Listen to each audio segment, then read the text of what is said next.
Suman TV Telugu news. ఇక ప్రపంచ triathlon పోటీలో విజేతగా నిలిచి ఐరన్ మ్యాన్ అవార్డు సాధించిన Nirmal neuro doctor BL Narasimha Reddy మాట్లాడుతూ కృషి, పట్టుదల, అంకితభావం ఉంటే ఏదైనా సాధించవచ్చు అని అన్నారు. చాలా రోజులుగా చుట్టుపక్కల ప్రాంతాల్లో ఉన్న చెరువుల్లో ప్రాక్టీస్ చేస్తున్నానని, నిర్మల్ సైకిల్ క్లబ్ ఏర్పాటు చేసి కొంతమంది మిత్రులతో ప్రతిరోజు సైక్లింగ్ చేసే వాళ్లమని, ఏదైనా సాధించాలన్న ఉద్దేశంతో నెదర్లాండ్స్ ఒలింపియాడ్లో పాల్గొన్నానని, హైదరాబాద్, బొంబాయిలో జరిగిన కొన్ని పోటీల్లో పార్టిసిపేషన్ చేశానంటూ అదే ఉత్సాహంతో గోవాలో జరిగిన ట్రయాథ్లాన్ పోటీల్లో పాల్గొన్నానని, ప్రపంచ స్థాయిలో 64 దేశాలు ఇందులో పాల్గొన్నాయని, ఒకటి సైక్లింగ్, రన్నింగ్, స్విమ్మింగ్ 3 విభాగాల్లో ముందున్నానని, అందుకే అవార్డు నాకు దక్కిందన్నారు. కొత్తగా స్పోర్ట్స్లో పాల్గొనే విద్యార్థులు ఏదైనా సాధించాలని అనుకున్నప్పుడు అంకితభావం ఉండాలని, అప్పుడే అనుకున్నది సాధ్యమవుతుందన్నారు. నాకు సహకరించిన నిర్మల్ ప్రజలు అలాగే మా సైకిల్ క్లబ్ మెంబర్స్ అందరికీ శుభాకాంక్షలు తెలియజేశారు.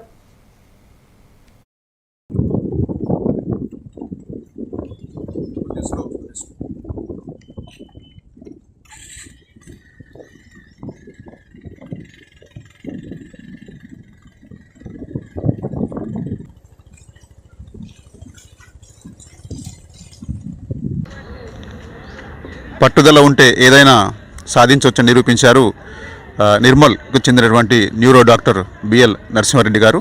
రీసెంట్లీ గోవాలో జరిగినటువంటి ట్రయాథ్లాన్ పోటీల్లో మరి ఐరన్ మ్యాన్గా అవార్డు తీసుకున్నారు. ఆ అవార్డు ఎలా వచ్చింది, ఎలా సాధించారు, దానికి సంబంధించిన వివరాలన్నీ మరి మనకి ఇక్కడే ఉన్నారు ఐరన్ మ్యాన్, అడిగి తెలుసుకుందాం. సార్, రీసెంట్లీ మీరు గోవాలో జరిగినటువంటి పోటీలో పాల్గొన్నారు కదా, ఆ అవార్డు ఎలా వచ్చింది, మీ సక్సెస్ స్టోరీ ఏంటి, ఎలా కష్టపడ్డారు? అందరికీ నమస్తే. నేను డాక్టర్ బిఎల్ నరసింహారెడ్డి. నేను ఒక న్యూరో ఫిజిషియన్గా నా విధులు నిర్వర్తిస్తున్నాను మన నిర్మల్ న్యూరో హాస్పిటల్లో. సో నాకున్న ప్రొఫెషన్ ఏదైతే ఉందో, చాలా ఎమర్జెన్సీ సర్వీసెస్ చూస్తూ నేను రోజు చాలా బిజీగానే ఉంటాను.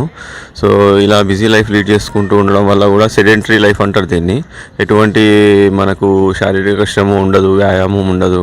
చాలామంది, నేనే కాదు చాలామంది డాక్టర్స్ కూడా వాళ్ళకి తినడానికి కానీ, లేకపోతే ఇట్లా పొద్దున్న బయటకు వచ్చి ఏదైనా ఎక్సర్సైజ్ చేయడానికి కానీ కూడా వాళ్ళ లైఫ్ స్టైల్లో ఉన్న ఈ రిస్ట్రిక్షన్స్ వల్ల చాలామంది చేయలేకపోతుంటారు. సో ఇలా మేము కూడా అలానే చాలా, అంటే ఇన్ని ఇయర్స్ ప్రాక్టీస్ స్టార్ట్ చేసినాక ఇలాంటి ప్రాబ్లంతోనే సఫర్ అవుతూ కొద్దిగా స్ట్రాంగ్గా ఏదైనా చేయాలి అని చెప్పి ఒక నిర్ణయం తీసుకోవడం అయితే జరిగింది. సో ఇలాంటి ఐరన్ మ్యాన్ చేయడం అనేది ఉద్దేశంతో ఛాలెంజెస్ తీసుకోలేదు. బట్ ఫస్ట్ ఇనిషియల్గా స్టార్ట్ చేసినప్పుడు కోవిడ్ ఆ టైంలో కొంచెం ఖాళీ టైం ఉన్నది కాబట్టి ఆ టైంలో ఊరికే రన్నింగ్తో ఈ ప్రారంభించి మేము ఒక రన్నింగ్ సైక్లింగ్ క్లబ్ ఏర్పాటు చేసుకోవడం జరిగింది. దాని ద్వారా మాకు అందరికీ ఒకరికి ఇన్స్పిరేషన్, ఒకరిని చూసి ఒకరు మేము ఇన్స్పైర్ అయిపోయి ఇంకా కూడా ఏమైనా చేయాలని చెప్పేసి ఈ డైలీ రన్నింగ్ చేస్తూ, స్లోగా సైక్లింగ్ చేస్తూ, అలానే కొన్ని మ్యారథాన్స్లో పాల్గొని మ్యారథాన్స్ ఫినిష్ చేసి, ఫస్ట్ ఇనిషియల్గా 10K 10 కిలోమీటర్ల మ్యారథాన్ వెళ్ళినాము, తర్వాత 21 కిలోమీటర్ల మ్యారథాన్ వెళ్ళినాము, తర్వాత ఒక 5 నుంచి 6 42 కిలోమీటర్ల మ్యారథాన్ కూడా వెళ్ళి ఫినిష్ చేసినాము. సో నేనంటే నేను ఒక్కనే కాదు, నాతో పాటు మా గ్రూప్లో డాక్టర్స్ ఉన్నారు, బిజినెస్ పీపుల్ ఉన్నారు, ఎంప్లాయీస్ ఉన్నారు, టీచర్స్ ఉన్నారు. సో అన్ని రంగాల్లో ఉన్న వాళ్ళందరూ కూడా ఈ క్లబ్లో ఉన్నారు. దీని ద్వారా మనము ఒక మంచి ఫిట్నెస్ సంబంధించిన ఇన్స్పిరేషన్ మెసేజ్ ఇలా చేస్తున్నారని చెప్పేసి ఇంకొకరు కూడా ఇన్వాల్వ్ అయ్యి చేయగలుగుతారని చెప్పి మేము ఉద్దేశం అనమాట. సో ఈ ఆన్లైన్ ద్వారా దానికి రిజిస్ట్రేషన్ చేసుకొని, సో దానికి ప్రిపరేషన్ స్టార్ట్ చేయడం జరిగింది అనమాట. ఖచ్చితంగా వాళ్ళు నిర్దిష్టించిన స్పెసిఫైడ్ టైంలోనే దాన్ని మనము కంప్లీట్ చేయాలి.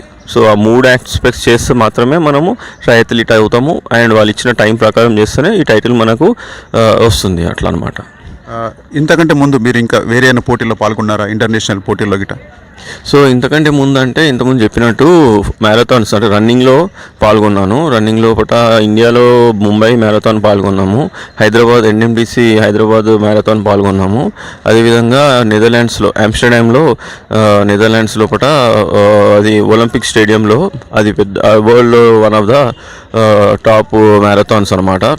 చాలా సంవత్సరాల నుంచి అక్కడ ఆర్గనైజ్ చేస్తారు. చాలా వరల్డ్లో అంటే అది చాలామంది ఒక కంట్రీస్ నుంచి వస్తారు. అది మేము గత ఏడాది పాల్గొన్నాం అనమాట. సో ఇట్లా ఒక 3 పాల్గొన్నాము ఇప్పటి వరకు. ఇప్పుడు కొత్తగా యూత్కు మీరు ఏం మెసేజ్ ఇస్తారు? సో ఏం లేదు, మెసేజ్ ఇవ్వడానికి ఏం లేదండి. అంటే ఇక్కడ ఏదైనా ఛాలెంజ్ చేసి తీసుకున్నప్పుడు కానీ, ఏదైనా మనము అనుకున్నప్పుడు కానీ, చాలామంది ఇలాంటి వీడియోస్ విన్నప్పుడు, లేకపోతే ఇలాంటి స్టోరీస్ విన్నప్పుడు చాలామంది ఇన్స్పైర్ అవుతారు. ఆ ఇన్స్పిరేషన్ అనేది ఒక చిన్న వేవ్ లాంటిదే. ఇన్స్పైర్ ఆర్ మోటివేషన్ అవుతారు కదా. మోటివేషన్ ఈజ్ జస్ట్ టెంపరీ, అంటే అది కొద్ది రోజులు మాత్రమే ఉంటుంది.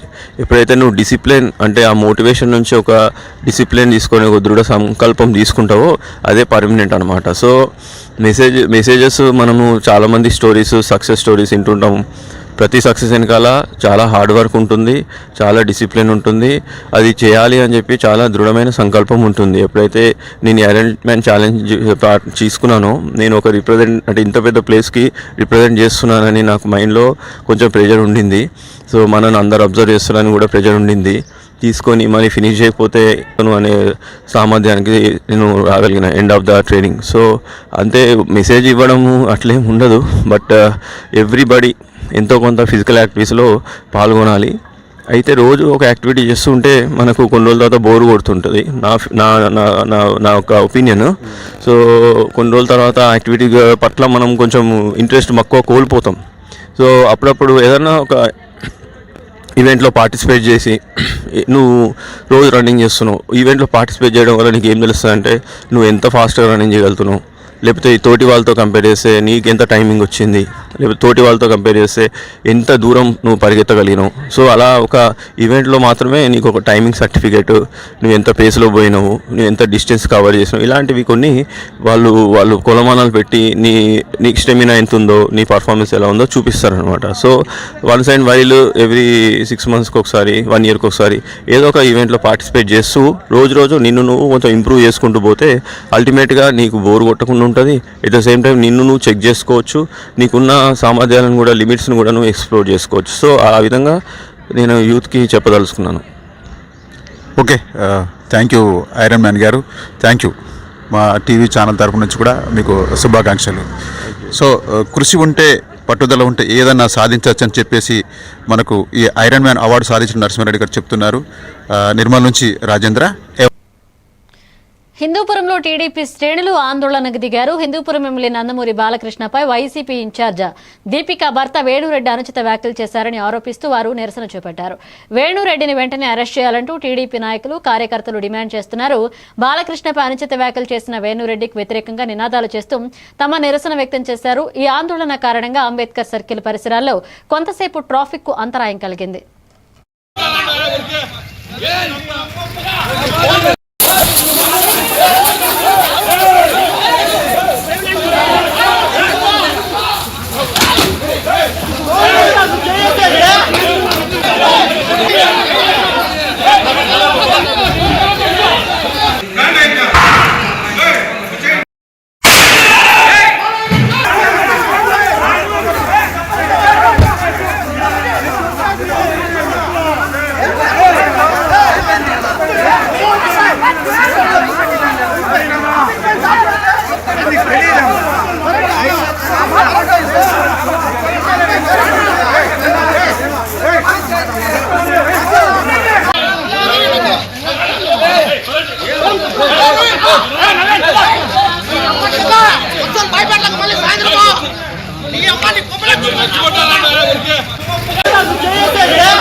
రాష్ట్రానికి భారీ పెట్టుబడులు రావడం పట్ల అందరూ స్వాగతం తెలపాలని బీజేపీ ఎంపీ పురంధేశ్వరి సూచించారు. ప్రస్తుత కూటమి ప్రభుత్వం తీసుకుంటున్న పరిపాలనా చర్యలు పారదర్శకతను పెంచి పెట్టుబడిదారుల నమ్మకాన్ని పెంచుతున్నాయన్నారు. ముఖ్యంగా ఈజ్ ఆఫ్ డూయింగ్ బిజినెస్ వ్యవస్థను మరింత సులభతరం చేయడం వలన దేశీయ, విదేశీ పెట్టుబడిదారులు ఆంధ్రప్రదేశ్ను ఆకర్షణీయ రాష్ట్రంగా చూస్తున్నారని చెప్పారు. పెట్టుబడులు రావడం అంటే కేవలం పరిశ్రమల స్థాపన మాత్రమే కాదు, వేలాది మంది యువతకు ఉపాధి అవకాశాలు కలగడమని పేర్కొన్నారు.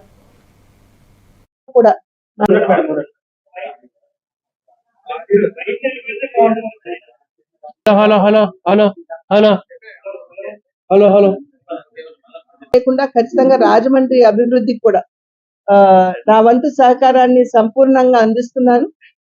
ఈ యొక్క బాధ్యతలో భాగంగానే నాకు ఇక్కడ ఉన్నటువంటి నాయకులందరూ కూడా నాకు తమ వంతు సహకారాన్ని అందిస్తూ ఎప్పటికప్పుడు విషయాలు తెలియజేస్తూ ఎక్కడ ఇబ్బందులు ఉన్నాయి, ఎక్కడ లోటుపాట్లు ఉన్నాయనేటువంటి విషయాలు స్థానికంగా ఉన్నటువంటి మా నాయకులందరూ కూడా తెలియజేయడం, వాటిని మేము తీసుకుని సంబంధిత మంత్రుల దగ్గరికి వెళ్ళడం, వారు కూడా సానుకూలంగా స్పందించి రాజమండ్రి అభివృద్ధికి వారు కూడా సహాయం చేయడం అనేది జరుగుతున్నటువంటి విషయం. కనుక అందరికీ కూడా నా తరఫు నుండి వారందరికీ కూడా నా ధన్యవాదాలు.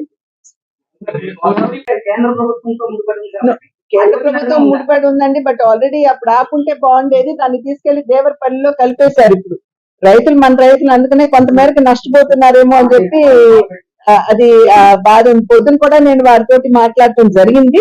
నేను అందుకనే టొబాకో బోర్డు చైర్మన్ ని, ఈడీ గారిని రేపు 20 తర్వాత ఇక్కడికి వచ్చి రైతులతోటి మీటింగ్ పెట్టాలని నిర్ణయించడం జరిగిందండి.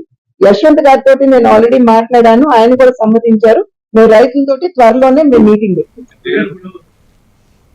హిందూపురంలో వైఎస్ఆర్సీపీ ఇన్ఛార్జ్ దీపిక భర్త చేస్తున్న వ్యాఖ్యలు తీవ్ర రాజకీయ ఉద్రిక్తతకు దారితీశాయి. నందమూరి బాలకృష్ణను ఉద్దేశించి అవమానకర పదాజలం ఉపయోగించారన్న ఆరోపణలతో తెలుగు తమ్ముళ్లు ఆగ్రహం వ్యక్తం చేశారు. హైదరాబాద్ లో నివాసం ఉండే వ్యక్తి మనకు ఎమ్మెల్యేగా ఎందుకు అన్న వ్యాఖ్య ప్రధాన వివాదంగా మారింది. దీనిపై స్పందించిన టీడీపీ శ్రేణులు హిందూపురంలో ఆందోళన చేపట్టగా కొందరు యువకులు వైఎస్ఆర్సీపీ కార్యాలయంపై దాడికి పాల్పడి అక్కడి ఫర్నిచర్, గ్లాస్ డోర్లు ధ్వంసం చేశారు. పోలీసులు వెంటనే చేరుకుని పరిస్థితిని అదుపులోకి తీసుకుని సున్నిత ప్రాంతాల్లో భారీగా బందోబస్తు ఏర్పాటు చేశారు. రెండు పార్టీల మధ్య పదాజలం యుద్ధ కొనసాగుతుండగా ప్రాంత ప్రజలు శాంతి భద్రతలపై ఆందోళన వ్యక్తం చేస్తున్నారు. ఎవరిని కిందో బతుకుతున్నాం మనం. ఇది ఒక్కసారి ఆలోచన. హిందూపూర్ ప్రజలందరూ ఆలోచన చేసింది ఏంటంటే, ఒక బానిసల్లాగా ఎవడో హైదరాబాద్ లో కూర్చోండి కింద బతుకుతున్నాం. వానికి ఓట్లు వేస్తాం, వాడు ఎవడో కూర్చుంటాడు, మనం ఈ బానిస బతుకుతున్నాం. ఆలోచించండి అన్న. మనల్ని మనం పరిపాలించుకోవాలా, లేకపోతే ఎక్కడో ఉన్న వ్యక్తుల చేతుల కింద వాళ్ళ కాళ్ళ కింద బతకాలనేది మీరు ఆలోచించినట్టు. ఒక్క అవకాశం అన్నా, ఒక్క అవకాశం లోకల్ గా ఉన్న వాళ్ళకి ఒక్క అవకాశం మాకు ఇవ్వండి. ఏం చేయాలో అంత చేసి చూపిస్తాం. మీకు ఎక్కడ చూసుకోవాలో అక్కడ చూసుకుంటాం. మీకు ఎల్లప్పుడూ అందుబాటులో ఉంటామని చెప్పేసి సందర్భంగా తెలియజేస్తున్నాను. ఇక గ్రామ కమిటీ అంటే అన్న పరిపాలన అనేది ప్రతి ఇంట్లో నుంచి మొదలవ్వాలనేది జగన్మోహన్ రెడ్డి గారి ఆలోచన. ప్రతి ఇంట్లో నుంచి అంటే ప్రతి ఇంటికి కూడా ఒక లీడర్ కావాలి.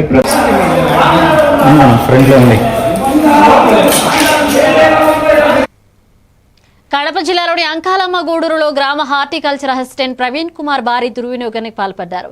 పింఛన్ల పంపిణీ కోసం ప్రభుత్వ ఖాతా నుంచి విడుదలైన 6 లక్షలు, అలాగే విత్తనాలు మరియు ఎరువుల కొనుగోలుకు రైతులు చెల్లించిన 17 లక్షల సహా మొత్తం 24 లక్షల రూపాయలను ఆన్లైన్ గేమింగ్ కు వాడినట్లుగా బయటపడింది.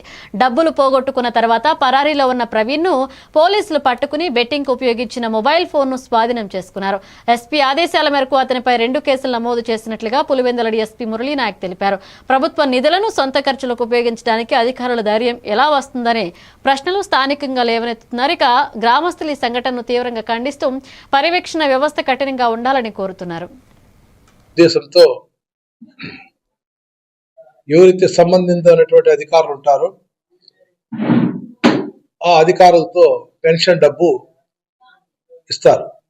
ఈ ప్రవీణ్ కుమార్ రెడ్డికి ఇతని క్లస్టర్ కింద 6,25,000 రూపాయలు అంటే 125 మందికి పెన్షన్ పెంచేటువంటి కార్యక్రమాన్ని ఇతనికి అప్పచెప్పడం జరిగింది పై అధికారులు. అదే రకంగా హార్టికల్చర్ సంబంధించినటువంటివి రైతులకు మన ఏరియాలో అంత పంట పొలాలు ఎక్కువగా అరటి తోటలు కావచ్చు, చీనీ తోటలు కానీ ఎక్కువ. దానికి సంబంధించినటువంటి ఆ తోటలకు విత్తనాలు, ఎరువులు అవన్నీ సరఫరా చేసే క్రమంలో ప్రభుత్వం ఇతనికి వసూలు చేసేటువంటి బాధ్యత కూడా పై అధికారులు ఇవ్వడం జరిగింది.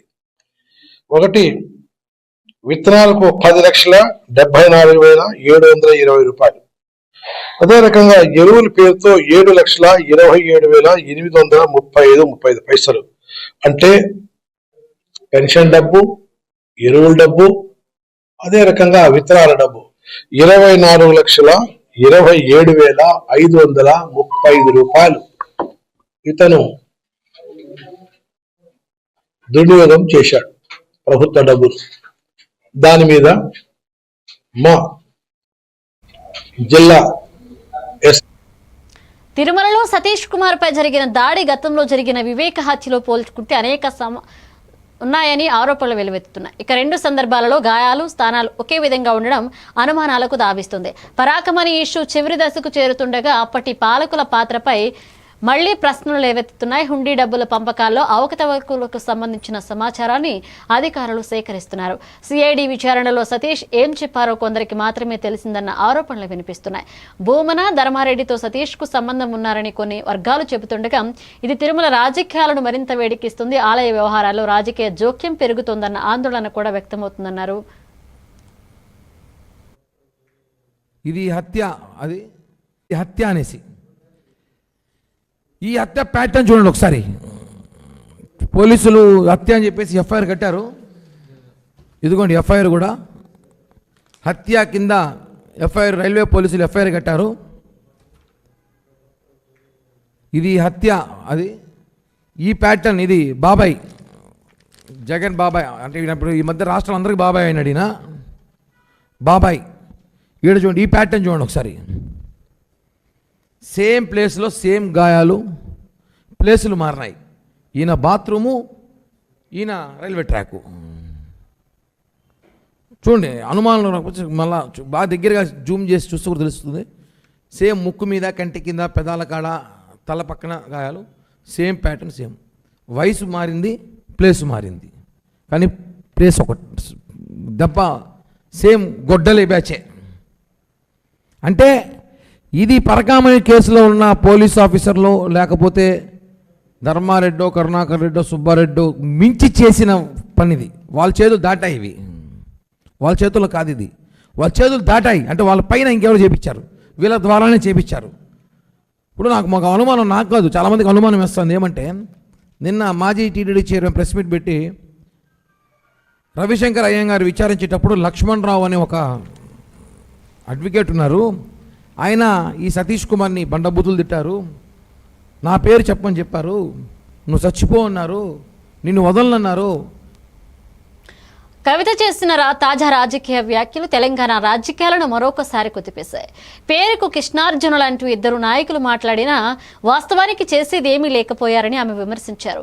కాంగ్రెస్ వ్యతిరేకత ప్రజల్లో బలహీనంగా ఉండడమే వారికి మెజారిటీ తెచ్చిందని కవిత పేర్కొన్నారు. సోషల్ మీడియాలో మాత్రమే తమ నాయకులు గొడవలు పెడతారని, క్షేత్రస్థాయిలో ప్రజలతో ఉండే ధైర్యం కాంగ్రెస్ నేతలకు లేదు అని ఆమె వ్యాఖ్యానించారు. ఈ వ్యాఖ్యలతో 2 పార్టీల మధ్య మాటల యుద్ధం కొత్త దశకు చేరుకుంది.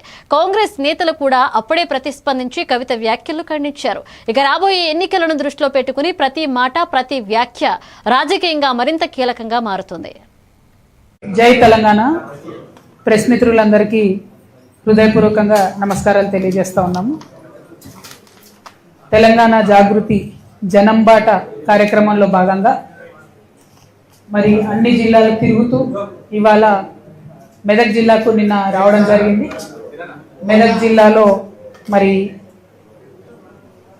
మా పర్యటన ప్రారంభం అవడమే నవంబర్ 14వ తారీఖు కాబట్టి రండి వరలక్ష్మక్క, ఇస్మాయిల్ అన్న రండి తొందరగా, ఇటు ఒక చేరి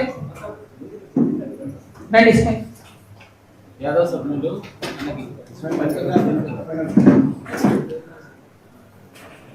జనం బాటలో భాగంగా మరి మెదక్ జిల్లాకు రావడం జరిగింది.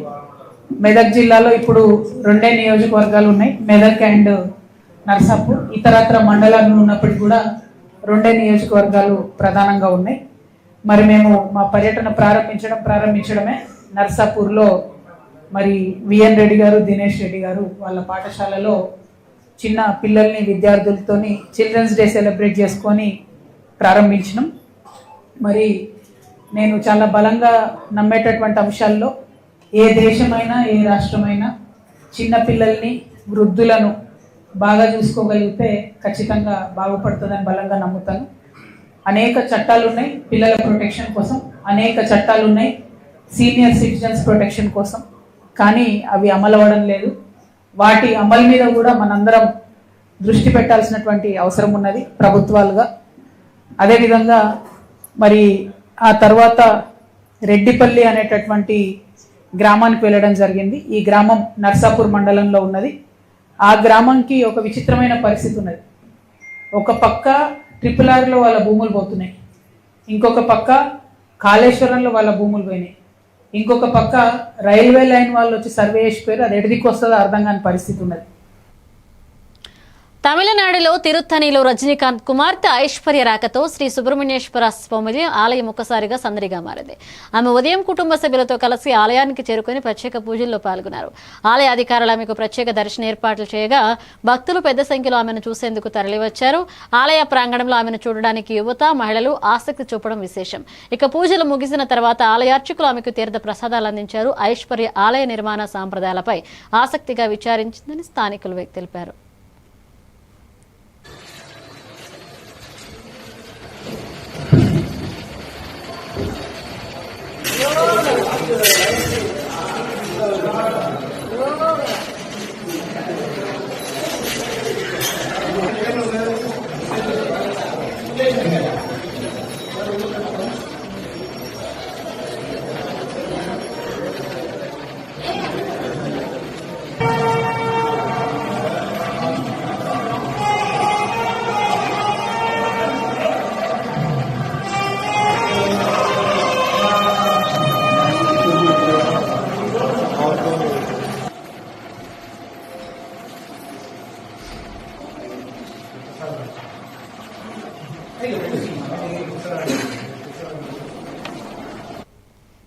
క్రికెటర్ శ్రీచరణ్ తిరుమల శ్రీవారిని దర్శించుకోవడానికి కుటుంబ సభ్యులతో కలిసి ఉదయం ఆలయానికి చేరుకున్నారు.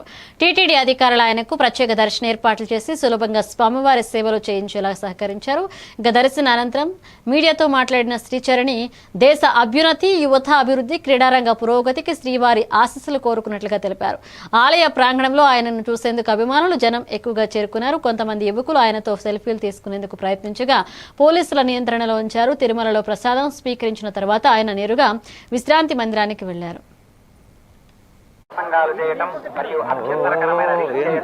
సామాజిక మాధ్యమాల్లో పోస్ట్ చేయడం నిషిద్ధం. అతిక్రమించిన చట్టపరమైనటువంటి చర్యలు తీసుకోవాలి.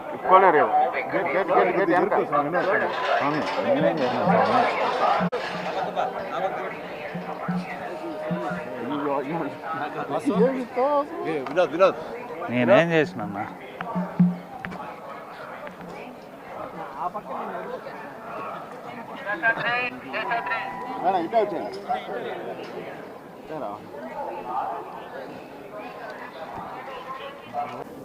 మాకు చాలా చాలా చాలా సంతోషంగా ఉంది దర్శనం చేసుకున్నందుకు. దర్శనం చాలా బాగా అయింది. అండ్ అంటే వరల్డ్ కప్ విన్ అయినందుకు ముందు నుంచే మాకు ముక్కు ఉండింది. అందుకే తిరుపతికి వచ్చి మేము దర్శనం చేసుకున్నాం. ఇప్పుడు ఇంకా అంటే టీం రాలేదు కానీ సార్ అదంతా తెలీదు. నేను డొమెస్టిక్ ఆడతాను అంతే సార్. హ్యాపీగా ఉంది.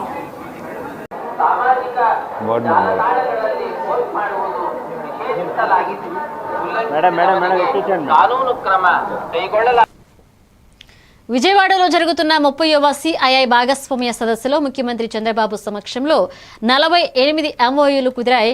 48,430 కోట్ల పెట్టుబడులతో పాటుగా 94,155 ఉద్యోగాలు వచ్చే అవకాశం ఉందని అధికారులు వెల్లడించారు. Hydro drugs, Adani Wilmar, airports authority, JAK ఎయిర్స్పోర్ట్స్, NSTL వంటి ప్రముఖ కంపెనీలు ఈ ఒప్పందాలపై సంతకాలు చేశాయి. క్వాంటమ్ వ్యాలీ ప్రాజెక్టుకు 1,980 కోట్ల పెట్టుబడి ప్రత్యేక ఆకర్షణగా నిలిచింది. పెట్టుబడి అవకాశాలను సులభతరం చేస్తూ ప్రభుత్వం తీసుకుంటున్న చర్యలు ఫలితాలమివ్వడం సంతోషకరమని మంత్రి కందుల దుర్గేష్ చెప్పారు. Generation and 200 employment generation.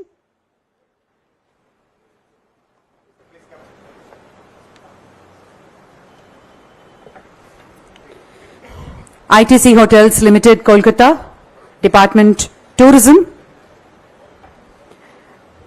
District Visakhapatnam, investment about 463 crores, 1100 employment generation. ITC Hotels Limited.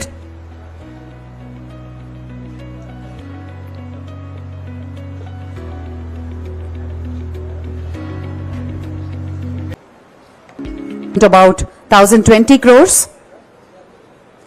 Next up, Council of Scientific and Industrial Research, please be ready. Amber, please be ready. Naval Science, please be ready.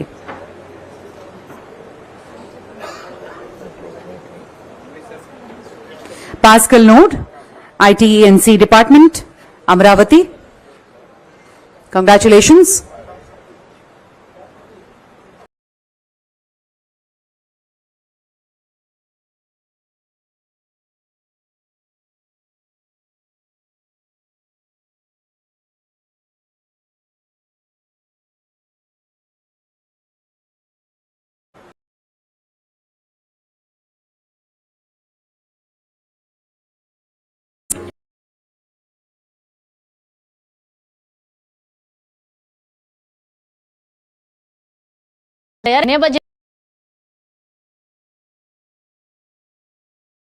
ప్రమోషన్లో తన పాత్ర, కంపెనీలో ఉన్న ఒప్పందాలు, చెల్లింపుల వివరాలు వంటి అంశాలు సిట్ ప్రధానంగా పరిశీలిస్తోంది.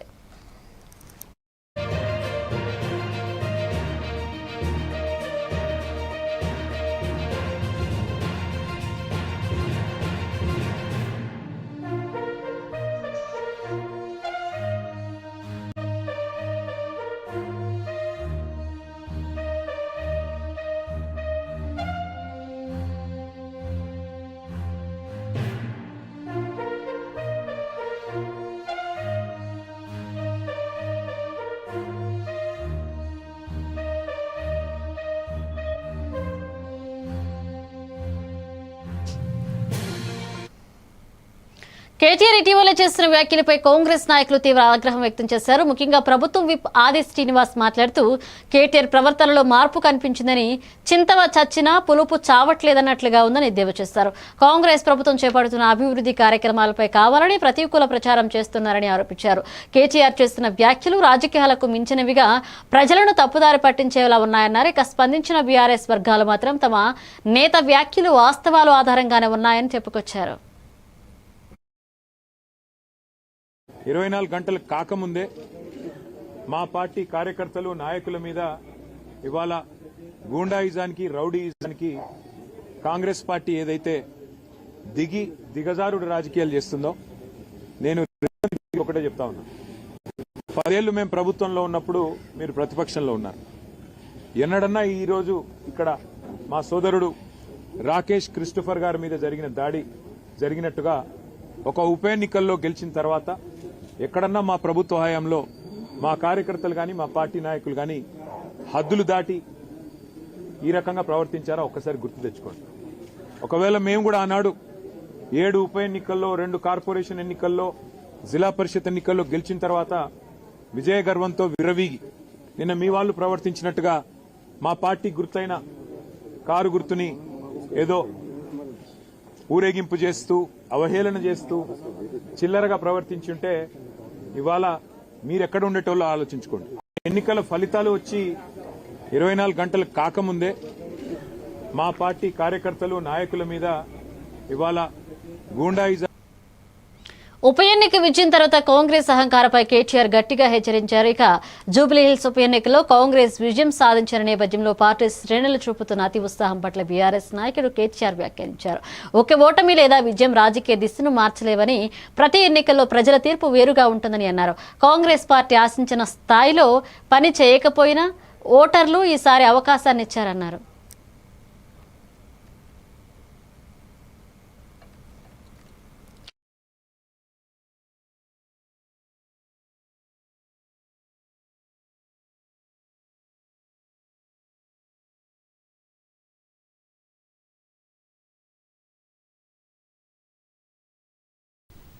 జనరల్ హాస్పిటల్లో డెలివరీకి వచ్చే ప్రతి మహిళకు డెలివరీ అయిన తర్వాత వైఎస్ఆర్ హెల్త్ కిట్ అని చెప్పి మన స్వంత నిధులతోటి వాళ్లకు హెల్త్ కిట్ ఇవ్వడం జరిగింది. వైఎస్ఆర్ అంటే ఎన్ఎం శ్రీనివాసరెడ్డి హెల్త్ కిట్. ఆ కిట్ లో చిన్న పాపకు కావాల్సిన అన్ని రకాల వస్తువులు, ఆయిల్ తో సహా, బాతింగ్ సోపు, తర్వాత బెడ్, మస్కిటో నెట్, ఇంకా తర్వాత వామ్ క్లోతింగ్, శానిటరీ నాప్కిన్స్, ఏవైతే ఇమ్మీడియట్ గా మనం పోయి మెడికల్ షాపులలో తీసుకోవాల్సిన వస్తువులు ఉంటాయో అవన్నీ కూడా మేము ఇక్కడ వాళ్ళకి అరేంజ్ చేస్తా ఉన్నాం. ఓపీ ఫీజు లేకుండా వాళ్ళందరికీ కూడా ఉచితంగా డాక్టర్లు ఆ పిల్లలను చూసే విధంగా కూడా మహబూబ్నగర్ పట్టణంలోని డాక్టర్లతోటి మాట్లాడినాం. ఐఎంఏతో మాట్లాడితే వాళ్ళు ఒప్పుకున్నారు.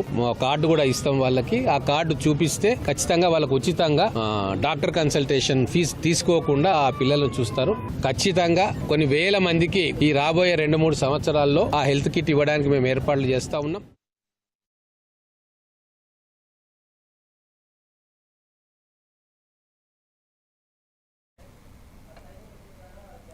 మహబూబ్నగర్ లో వైద్య మరియు ఆరోగ్య సేవలను పూర్తిగా మార్చడానికి ప్రయత్నాలు ప్రారంభించినట్లుగా ఎమ్మెల్యే ఎన్ఎం శ్రీనివాసరెడ్డి ప్రకటించారు. 3 సంవత్సరాల్లో జిల్లాను ఆరోగ్య రంగంలో దిక్సూచిగా మార్చే ప్రణాళిక ఇప్పటికే సిద్ధమైందన్నారు. ప్రభుత్వ దవాఖానాల్లో సిబ్బంది నియామకాలు, కొత్త పరికరాల ఏర్పాట్లు, గ్రామీణ ప్రాంతాల్లో మొబైల్ వైద్య సేవలు ప్రారంభించడం వంటి చర్యలు త్వరలో అమల్లోకి రానున్నాయన్నారు. ఆరోగ్యం ప్రజల ప్రాథమిక హక్కు అని, పురోగతి కోసం మెరుగైన వైద్య సేవలు తప్పనిసరిగా చెప్పారు.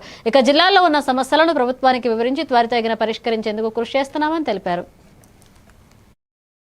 3 పరిశ్రమలు కానీ భారతదేశానికి వస్తే అందులో ఒకటి గ్యారెంటీగా ఆంధ్రప్రదేశ్కి ఉంటుంది.